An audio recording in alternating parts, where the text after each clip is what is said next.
చేప కళ్ళ చిన్నది వస్తానని అన్నది కళ్ళలోకి కళ్ళెట్టి ఏదో ఏదో చేసింది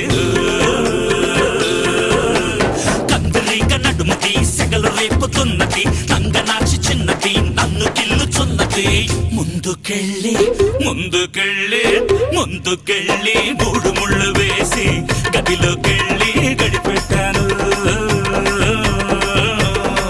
మామా గదిలోకి వెళ్ళి గడిపెట్టిన తర్వాత ఏం జరిగింది మామా? ఏం జరిగిందా? ఒకటే చీకటి ఒకటే లొల్లి. చెరు చెయ్యేస్తే చెరు చెయ్యేస్తే చెరు చెయ్యేస్తే చినికి చినికి చాటైపోద్ది. చెరు చెయ్యేస్తే చీకటంతా వెలుగైపోద్ది. చెరు చెయ్యేస్తే చిలక కూడా చిందేస్తే